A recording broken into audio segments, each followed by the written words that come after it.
हाँ हाँ हाँ, बोलिए बोलिए। हाँ, ये कोई रास्ता नहीं होता। देखिए थायराइड के रीडिंग्स आपने फिजिकल इंस्ट्रूमेंट से देख लिए, जो थायरोमीटर है तो उससे अगर अगर साधना को, नहीं डॉक्टर साखला, अगर साधना को उस वक्त कोई ये बताता कि आपको पाचन तंत्र को दुरुस्त करना है और आप इस विधि को छोड़ करके इस विधि को थोड़ा अडॉप्ट करिए, तो आपका थायराइड कंट्रोल हो जाता अमेरिका जाने के बजाय।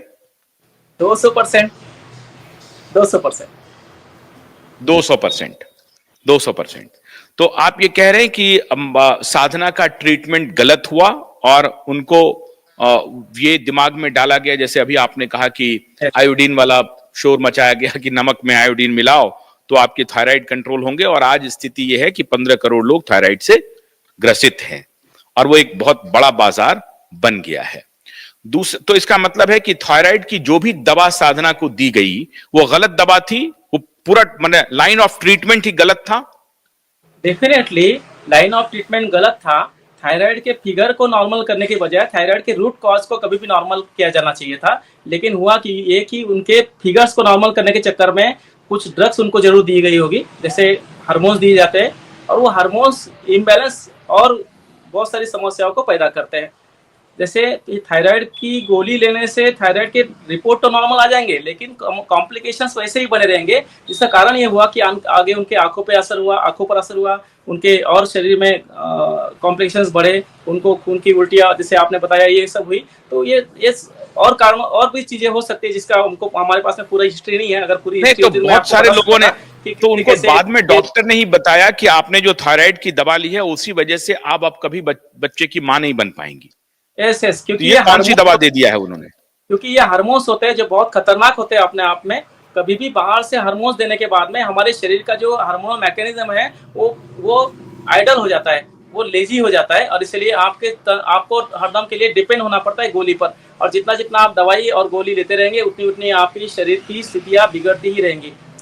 जो थायराइड की गोली उनको दी गई है वो डेफिनेटली उनके जीवन में विकृतियों का, उनकी दुर्दशा का पूरी तरह से कारण है। इसके कई पहलू मैं आपको बता सकता हूँ कि किस तरह से उनको जो गोलियां दी गई उससे उनको वो थायराइड तो नहीं ठीक कर पाई, लेकिन और बहुत सारी विकृतियां लेके अपने जीवन का एक दुर्दांत अंत उनका हो गया। तो ये एक दुर्भाग्यपूर्ण बात है, केवल उनके लिए नहीं, आप जितने भी केसेस देखेंगे, जितने भी सेलिब्रिटीज देखेंगे, जितने नेता देखेंगे, आप किसी का भी नाम ले लीजिए, ये जो एलोपैथी की, फार्मा की मार्गदर्शन में उपचार करने पहुंचे, उनकी सबकी दुर्दशा हुई और कोई भी अपनी हेल्थ को वापस नहीं पा सका। पूरे विश्व में, अमेरिका में 500 साल का अमेरिका का लाइफ है, उसमें करीब करीब कई कई 100 साल तक एलोपैथी या फार्मा को मानवों पर चिकित्सा करने की पूरी शक्ति, सामर्थ्य मिला। उसके बावजूद भी अमेरिका में मानवीय मृत्यु का सबसे बड़ा कारण एमडी मेडिसिन है, एलोपैथिक मेडिसिन है, फार्मा की मेडिसिन है, और इस पे पूरा रिसर्च आ चुका है सामने। इसलिए कोई शक नहीं है कि फार्मा ने जो मेडिसिन के रूप में मानव पर लादा है वो केवल घातक, विनाशकारी केमिकल्स है, दुष्प्रभाव युक्त है, और मानवता की जब तक बेसिक हेल्थ अच्छी है तब तक ही इन केमिकल्स को बर्दाश्त कर सकता है। जब उसकी बेसिक हेल्थ टूटती है तो चाहे उसको एसएसयू में जितने भी आप ट्रीटमेंट दे दो, या क्रोनिक ट्रीटमेंट जैसे थायराइड के लिए, बीपी के लिए, शुगर के लिए, तो धीरे धीरे उसका हेल्थ टूटती है और उसका जीवन बर्बादी की ओर बढ़ता है। यही हम लोग देख रहे हैं, सब जगह यही हो रहा है। अब फार्मा आते के हैं ड्रग्स के कारण। मधुबाला पे, अब जी आते हैं मधुबाला पे, क्योंकि मुझे जी मालूम है कि आप बहुत बढ़िया से विस्तार से बता रहे हैं। मधुबाला को कहा गया कि मधुबाला को दिल में सुराख था अ, और अजीब सा कि उनको ब्लड बहुत बनता था उनके शरीर में, और ब्लड को कंज्यूम करने के लिए उनका बॉडी तैयार नहीं था, तो वो खून की उल्टी करती थी। अजीब तरह का, ये कौन सा बीमारी का नाम लिया, मैं तो उसका उच्चारण भी नहीं कर पा रहा हूं और मैं देखना भी नहीं चाहता। तो वो बीमारी थी, और एक तो दिल में सुराख था और ब्लड ज्यादा बनता था और ब्लड का कंजम्पशन नहीं होता था, तो ब्लड उनको शरीर से निकाला जाता था। तो ये कौन सी बीमारी थी, और दिल के सुराख का कोई खून की उल्टी से संबंध है क्या? जी, खून की उल्टी का संबंध ज्यादातर केसेस में पाया जाता है लीवर से होता है। लीवर की फंक्शनिंग जब गड़बड़ हो जाती है, उससे हमारे शरीर में पित्त की मात्रा बढ़ती है, रक्तस्राव होता है, और रक्तस्राव कभी उल्टी से, कभी आप देखेंगे शौच से होता है, कभी कभी हमारे नाक से भी, किसी किसी को आपने देखा होगा नाक से भी ब्लीडिंग होता है, किसी किसी को पाइल्स में भी ब्लीडिंग होता है।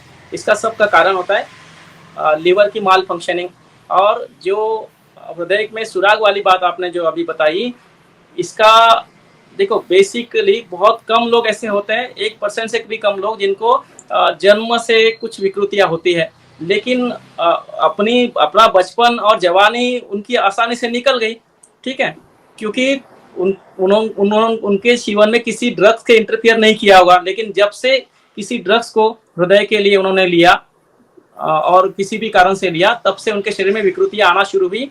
परिणाम ये हुआ कि उनका लिवर उस कारण विनाश को प्राप्त हुआ, और लिवर की विकृति के कारण उनको खून की उल्टियां और ये सब चीजें शुरू हुई। और कोई भी एलोपैथी में कोई भी फार्मा की एक भी दवाई ऐसी इसका नहीं है मतलब है, दोस्तों, जो इसका लिवर को मतलब कि ठीक कर गलत सकती दवा की वजह से हुआ ना, गलत दवा उनको दिया गया है।